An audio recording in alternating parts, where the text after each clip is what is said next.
ಪ್ರೀತಿಯ ವೀಕ್ಷಕರೇ, ನಿಮ್ಮೆಲ್ಲರಿಗೂ ನಮಸ್ಕಾರ. ನಾನು KJ ಹಳ್ಳಿ ಸುರೇಶ್.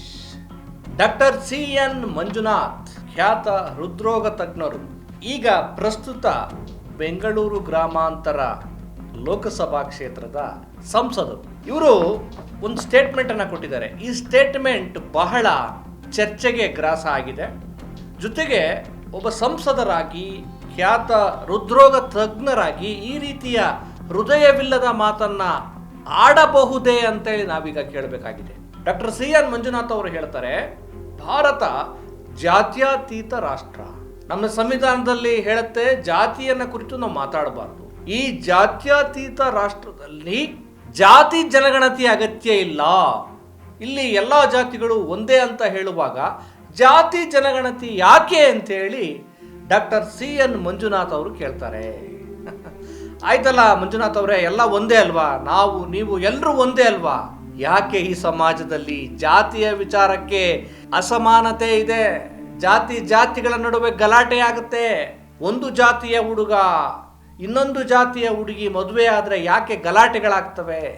ನನ್ನ ಜಾತಿ ಶ್ರೇಷ್ಠ, ಅವರ ಜಾತಿ ಕನಿಷ್ಠ ಅಂತೇಳಿ ಯಾಕೆ ತಾರತಮ್ಯಗಳಾಗ್ತವೆ? ಅಯ್ಯೋ, ನಮ್ಮ ಜಾತಿ ದೇವಸ್ಥಾನ, ನಾವು ಶ್ರೇಷ್ಠರು, ಬೇರೆ ಜಾತಿಯವರು ಬರಬಾರ್ದು ಅಂತೇಳಿ ತಳವರ್ಗದವರನ್ನ ಯಾಕೆ ದೇಗುಲಗಳಿಗೆ ಬಿಡ್ತಾ ಇಲ್ಲ? ಯಾಕೆ ದೇಗುಲಗಳಿಗೆ ಅವರ ಪ್ರವೇಶಕ್ಕೆ ನಿರಾಕರಣೆ ಆಗ್ತಾ ಇದೆ?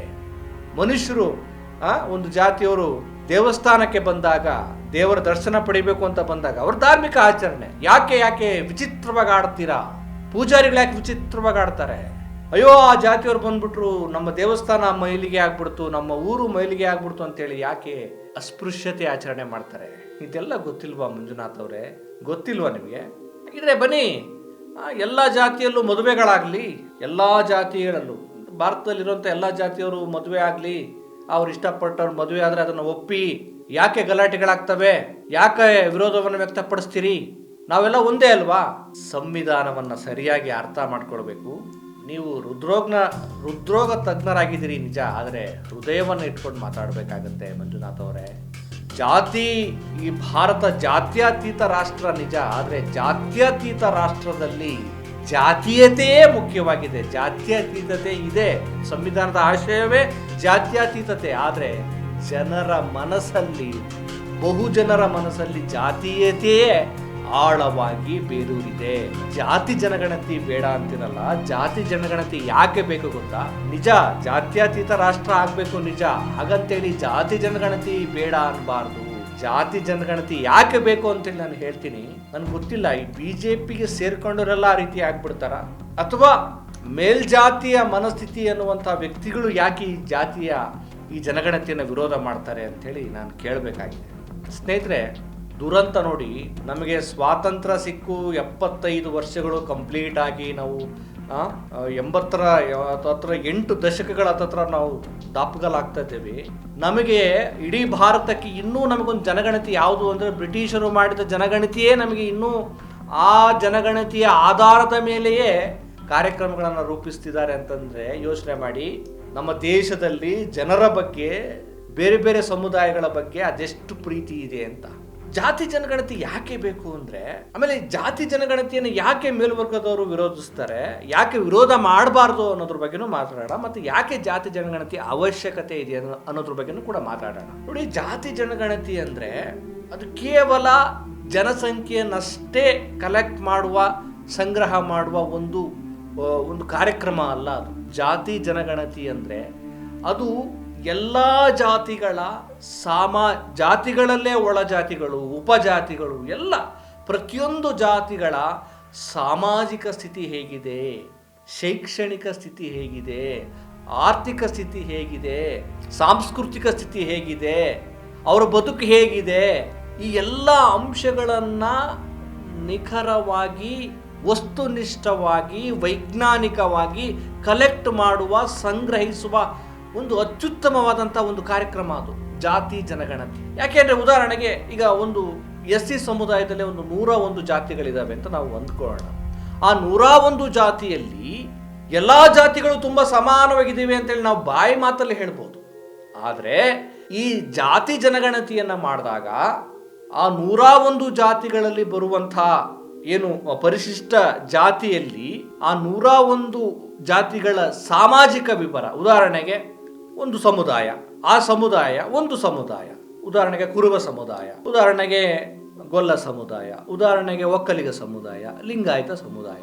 ಈ ಸಮುದಾಯಗಳನ್ನ ನಾವು ಕಲೆಕ್ಟ್ ಮಾಡಬೇಕಾದ್ರೆ ಆ ಸಮುದಾಯದಲ್ಲಿ ಎಷ್ಟು ಜನ ಸರ್ಕಾರಿ ನೌಕರಿಯನ್ನ ಪಡ್ಕೊಂಡಿದ್ದಾರೆ, ಎಷ್ಟು ಜನ ಖಾಸಗಿಯಾಗಿ ಕೆಲಸ ಮಾಡ್ತಾ ಇದ್ದಾರೆ, ಎಷ್ಟು ಜನಕ್ಕೆ ಆಸ್ತಿ ಇದೆ, ಎಷ್ಟು ಜನಕ್ಕೆ ಹೊಲ ಇದೆ, ಮನೆ ಇದೆ, ಅವರ ಆರ್ಥಿಕ ಸ್ಥಿತಿ ಏನು, ಅವ್ರಿಗೆ ಮೂಲಭೂತ ಸೌಲಭ್ಯ ಸಿಕ್ಕಿದ್ಯಾ, ಇವೆಲ್ಲವನ್ನೂ ಸಂಗ್ರಹ ಮಾಡಿ ಈ 101 ಜಾತಿಗಳಲ್ಲಿ ಯಾವ ಜಾತಿ ತುಂಬಾ ತಳಮಟ್ಟದಲ್ಲಿದೆ, ತುಂಬಾ ನಿಕೃಷ್ಟವಾಗಿ ಬದುಕ್ತಾ ಇದೆ, ಇನ್ನೂ ಅವಕಾಶ ಸಿಕ್ಕಿಲ್ಲ, ರಾಜಕೀಯ ಅವಕಾಶ ಸಿಕ್ಕಿಲ್ಲ, ಸಾಮಾಜಿಕವಾಗಿ ಇನ್ನೂ ಮುನ್ನೆಲೆಗೆ ಬಂದಿಲ್ಲ, ಸರ್ಕಾರಿ ನೌಕರಿಯನ್ನ ಪಡೆದಿಲ್ಲ, ಅವ್ರಿಗೆ ಭೂಮಿ ಇಲ್ಲ, ಅವ್ರಿಗೆ ವಸತಿ ಇಲ್ಲ, ಇದೆಲ್ಲವನ್ನ ಕಲೆಕ್ಟ್ ಮಾಡಿದ ನಂತರ ಸರ್ಕಾರ ಯಾರು ಅವಕಾಶ ವಂಚಿತ ಸಮುದಾಯಗಳಿರ್ತಾವಲ್ಲ ಆ ಸಮುದಾಯಗಳನ್ನ ಕೇಂದ್ರೀಕರಿಸಿ ಕಲ್ಯಾಣ ಕಾರ್ಯಕ್ರಮಗಳನ್ನ ಮಾಡಿ ಅವರನ್ನ ಮುನ್ನೆಲೆಗೆ ತರೋದಕ್ಕೆ ಜಾತಿ ಜನಗಣತಿ ಬೇಕು.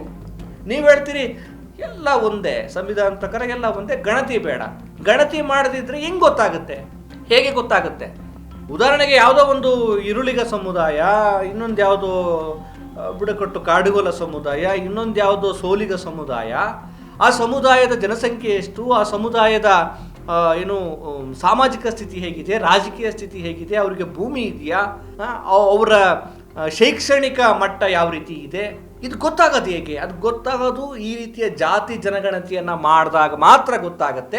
ಆಗ ಅವರಿಗೆ ಫೋಕಸ್ ಮಾಡ್ಬೋದು, ಆಗ ಅವರನ್ನ ಮುನ್ನೆಲೆಗೆ ತರಬಹುದು. ಇದನ್ನ ಮಾಡದೆ ನಾವು ಸುಮ್ಮನೆ ಮೇಲ್ಮುಖವಾಗಿ ನಾವೆಲ್ಲ ಒಂದು ಬನ್ನಿ ಅಂತಂದ್ರೆ ಇದು ಮೇಲ್ವರ್ಗದ ಹೊಟ್ಟೆ ತುಂಬಿದ ಜಾತಿಗಳ ಆರಾಮದ ಮಾತು ಇದು. ಸ್ವಾಮಿ, ಈ ದೇಶದಲ್ಲಿ ಇನ್ನೂ ನಮ್ದು ಯಾವ ಜಾತಿ ಅಂತ ಗೊತ್ತಿಲ್ಲದೆ ಇರುವಂತ ಸಮುದಾಯಗಳು ತುಂಬಾ ಅಲೆಮಾರಿಗಳಾಗಿ ಅತಂತ್ರವಾಗಿದ್ದಾವೆ. ಸಂವಿಧಾನದ ಆಶಯ ಏನೇಳು? ಕಟ್ಟ ಕಡೆಯ ಮನುಷ್ಯನಿಗೆ ಮೊಟ್ಟ ಮೊದಲ ಆದ್ಯತೆ ಕೊಡಬೇಕು ಅಂತ. ಕಟ್ಟ ಕಡೆಯ ಮನುಷ್ಯನಿಗೆ ಮೊಟ್ಟ ಮೊದಲ ಆದ್ಯತೆ ಕೊಡಬೇಕು ಅಂದ್ರೆ ನಾವು ಈ ಸೋಷಿಯಲ್ ಇಂಜಿನಿಯರಿಂಗ್ ಮಾಡಬೇಕಾಗತ್ತೆ, ಈ ಅವರ ಮಾಹಿತಿಯನ್ನು ಸಂಗ್ರಹಿಸಬೇಕಾಗತ್ತೆ, ಆ ಮೂಲಕ ಅವರನ್ನು ಮುನ್ನೆಲೆಗೆ ತರಬೇಕಾಗತ್ತೆ. ಇಲ್ಲ ಅಂದರೆ ಸುಮ್ಮನೆ ನಾವೆಲ್ಲ ಒಂದು ಬನ್ನಿ ಅಂತ ಹೇಳಿ ತಿಪ್ಪೆ ಸಾರಿಸಿ ಅವ್ರನ್ನ ಮತ್ತೆ ಅವಜ್ಞೆಗೆ ಒಳಪಡಿಸುವಂಥದ್ದು, ಅವ್ರನ್ನ ಮೂಲೆ ಗುಂಪು ಮಾಡುವಂಥದ್ದಾಗತ್ತೆ. ಈಗ ಬಲಾಢ್ಯ ಜಾತಿಗಳಿಗೆ ಯಾಕೆ ಈ ಜಾತಿ ಜನಗಣತಿ ಬೇಡ ಅಂತಂದ್ರೆ ಇದಕ್ಕೆ ಸಹಜವಾಗಿ ಗೊತ್ತಿರುವಂಥದ್ದು. ಯಾಕಂದ್ರೆ ಜನಸಂಖ್ಯೆಯಲ್ಲಿ ನಮ್ಮ ಪ್ರಭಾವ ಹೆಚ್ಚಿದೆ. ಒಂದು ವೇಳೆ ಈ ಜನಸಂಖ್ಯೆಯ ವರದಿ ಗೊತ್ತಾದ್ರೆ ನಮ್ಮ ಏನು 1ನೇ ಸ್ಥಾನ, 2ನೇ ಸ್ಥಾನ, 3ನೇ ಸ್ಥಾನ ಇದೆಲ್ಲ ಈ ಸ್ಥಾನ ಪಲಟ ಆಗ್ಬೋದು. ಅವಾಗ ನಮ್ಮ ಡಿಮ್ಯಾಂಡ್ ಕಡಿಮೆ ಆಗುತ್ತೆ, ರಾಜಕೀಯವಾಗಿ ನಾವು ಕೇಳುವ ನಮ್ಮ ಮಾತಿಗೆ ಕಿಮ್ಮತ್ತು ಕಡಿಮೆ ಆಗುತ್ತೆ ಅನ್ನೋದು ಇವರ ಆತಂಕ. ಆಯಿತು, ನಿಮ್ಮ 1ನೇ ಸ್ಥಾನ 2ನೇ ಸ್ಥಾನ ನಿಮ್ಮ ಚಿಂತೆ ಬೇರೆ. ಆದರೆ ನಮ್ಮ ಈ ತಳಮಟ್ಟದ ಸಮುದಾಯಗಳಿಗೆ ನಮಗೆ ವಸತಿ ಇಲ್ಲ, ಮನೆ ಇಲ್ಲ, ಉದ್ಯೋಗ ಇಲ್ಲ, ನಮಗೊಂದು ತಾವಿಲ್ಲ, ನಮಗೊಂದು ಸರ್ಕಾರಿ ನೌಕರಿ ಇಲ್ಲ. ಈ ಯೋಚನೆ ಇವರದ್ದು, ನಿಮ್ಮ ಯೋಚನೆ ನಿಮ್ಗಳದ್ದು. ಏನು ಮಾಡೋಣ? ಆಯಿತು, ನಾವೆಲ್ಲ ಎಲ್ಲ ಜಾತಿಗಳ ಒಂದು ಆರ್ಥಿಕ ಸಮಾನತೆ ಇದೆಯಾ? ಅಂಬೇಡ್ಕರ್ ಅವರು ಹೇಳಿದ್ರು, ನಾವು ಕೇವಲ ರಾಜಕೀಯ ಸ್ವಾತಂತ್ರ್ಯ ಕೊಟ್ಟರೆ ಸಾಲದು, ಆರ್ಥಿಕ ಸ್ವಾತಂತ್ರ್ಯ, ಆರ್ಥಿಕ ಸಮಾನತೆ ಬೇಕು, ಸಾಮಾಜಿಕ ಸಮಾನತೆ ಬೇಕಲ್ಲ. ಒಂದಷ್ಟು ವರ್ಗ ಭೂಮಿಯನ್ನ, ಒಂದಷ್ಟು ವರ್ಗ ಹಣವನ್ನ, ಒಂದಷ್ಟು ವರ್ಗ ರಾಜಕೀಯ ಪ್ರಾಬಲ್ಯವನ್ನ ಪಡೆದುಕೊಂಡ್ರೆ ಇನ್ನೊಂದಷ್ಟು ವರ್ಗಗಳಿಗೆ ಭೂಮಿನೇ ಇಲ್ಲ, ಇನ್ನೊಂದಷ್ಟು ವರ್ಗಗಳಿಗೆ ರಾಜಕೀಯ ಸ್ಥಾನಮಾನವೇ ಇಲ್ಲ. ರಾಜಕೀಯ ಕತೆ ಹೋಗ್ಲಿ, ಅವ್ರಿಗೊಂದು ರೇಷನ್ ಕಾರ್ಡ್ ಇಲ್ಲ, ಅವ್ರೇನ್ ಮಾಡ್ಬೇಕು? ನಾವೆಲ್ಲ ಒಂದೇ, ಸಂವಿಧಾನದ ದೃಷ್ಟಿಯಲ್ಲಿ ನಾವೆಲ್ಲ ಒಂದೇ. ಆದ್ರೆ ಬಲಾಢ್ಯರ ತಂಡ ಒಂದು ಕಡೆ, ಆರ್ಥಿಕವಾಗಿ ಸಾಮಾಜಿಕವಾಗಿ ಕುಗ್ಗಿರುವಂತ ಸಬಲರ ತಂಡ ಬಹುಸಂಖ್ಯಾತರಾಗಿರುವಾಗ ಅವ್ರೇನ್ ಮಾಡ್ಬೇಕು? ನಾವೆಲ್ಲ ಒಂದೇ ಚೆನ್ನಾಗಿದ್ದೀವಿ, ನಾವೆಲ್ಲ ಒಂದೇ ಜಾತಿ, ಎಲ್ಲಾಗುತ್ತೆ? ಅದನ್ನ ಫೈಂಡ್ ಔಟ್ ಮಾಡೋದು ಹೇಗೆ? ಆಯ್ತಪ್ಪ, ತಳವರ್ಗದವ್ರು ಯಾರೋ ಮೇಲ್ವರ್ಗದವ್ರನ್ನ ಮದುವೆ ಆದ್ರೆ ಪ್ರೀತಿಸಿ ಅದನ್ನ ಹೆಂಗೆ ಸಮಾನವಾಗಿ ಸ್ವೀಕರಿಸ್ತಾರ? ಈ ಸಮಾಜದಲ್ಲಿ ಜಾತಿ ಸಂವಿಧಾನ ಎಲ್ಲರನ್ನೂ ಸಮಾನವಾಗಿ ಕಾಣುತ್ತಲ್ಲ, ಆದ್ರೆ ನಾವು ಕಾಣ್ತಾ ಇದೀವ? ಕಾಣಲ್ಲ. ನಾವೆಲ್ಲರೂ ಕೂಡ ಮೀಸಲಾತಿ ಅಂದ್ರೆ ಅದು ಕೇವಲ SC/ST ಸಮುದಾಯಕ್ಕೆ ಅಷ್ಟೇ ಅಂತ ಹೇಳ್ತಾ ಇದ್ದೀವಿ. ಇವತ್ತು ಮೀಸಲಾತಿಯನ್ನ ಪಡೆದುಕೊಳ್ಳದೆ ಇರುವಂತ ಸಮುದಾಯ ಯಾವ್ದಾದ್ರು ಇದೆಯಾ ನಮ್ಮ ದೇಶದಲ್ಲಿ? ಪ್ರತಿಯೊಂದು ಸಮುದಾಯಕ್ಕೂ ಇವತ್ತು ಮೀಸಲಾತಿ ಸಿಗ್ತಾ ಇದೆ. ಕಾರಣ ಸಂವಿಧಾನ. ಆದ್ರೆ ಹೇಳೋದೇನು? ಆರ್ಥಿಕ ಸ್ಥಿತಿಯನ್ನ ಅನುಸರಿಸಿ ನಾವು ಮೀಸಲಾತಿ ಕೊಡಬೇಕು ಅಂತ ಹೇಳ್ತಿದ್ದೀರಿ.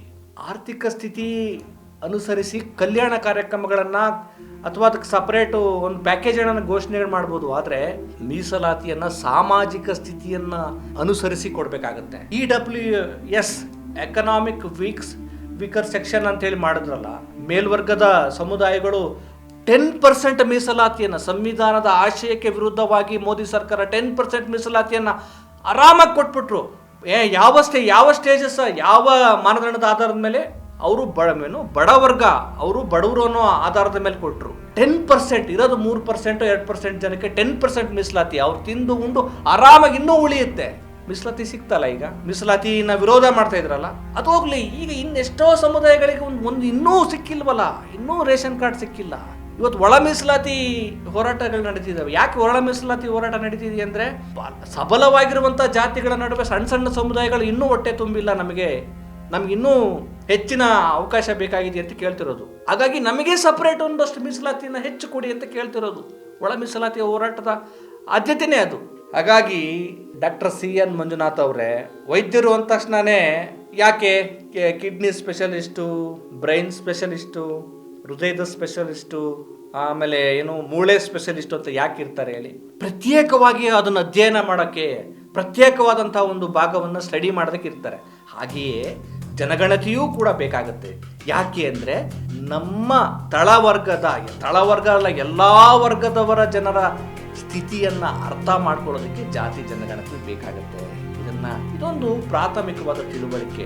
ಇದನ್ನು ತಿಳುವಳಿಕೆ ಮಾಡ್ಕೊಳ್ಳದೆ ಸುಮ್ಮನೆ BJP ಪಕ್ಷವನ್ನು ನಾವು ಮೆಚ್ಚಿಸಬೇಕು, ಜಾತಿ ಜನಗಣತಿ ವಿರೋಧ ಬಹಿರಂಗ ಆದರೆ ಮೇಲ್ಜಾತಿಗಳ ಸ್ಥಾನ ಪಲ್ಲಟ ಆಗುತ್ತೆ ಅನ್ನೋ ಕಾರಣಕ್ಕೋಸ್ಕರ ಬಹುಸಂಖ್ಯಾತ ಅವಕಾಶ ವಂಚಿತ ಸಮುದಾಯಗಳ ಬದುಕನ್ನು ಹಾಳು ಮಾಡೋದು, ಅವರಿಗೆ ಸಿಗಬೇಕಾದ ಸ್ಥಾನಮಾನವನ್ನು ಕಡೆಗಣಿಸೋದು ಸಾಮಾಜಿಕ ನ್ಯಾಯ ಅಲ್ಲ. ಹಾಗಾಗಿ ಡಾಕ್ಟರ್ CN ಮಂಜುನಾಥ್ ಅವರು ಈ ದೊಡ್ಡ ದೊಡ್ಡ ಬಂಗಲೆಗಳಿಂದ ಹೊರಗಡೆ ಬಂದು ಸಮಾಜವನ್ನು ನೋಡುವ, ನೀವು ಒಳ್ಳೆಯ ಹೃದಯ ತಜ್ಞರು, ಆದರೆ ಸಾಮಾಜಿಕ ಹೃದಯ ಅಂತ ಒಂದಿರುತ್ತಲ್ಲ, ಅದನ್ನು ನೋಡುವ ಕೆಲಸಗಳನ್ನು ಮಾಡಲಿ ಅನ್ನುವ ಆಶಯದೊಂದಿಗೆ ಮತ್ತೊಂದು ವಿಚಾರದೊಂದಿಗೆ ನಿಮ್ಮನ್ನು ಭೇಟಿ ಮಾಡ್ತೇನೆ. ನಮಸ್ಕಾರ.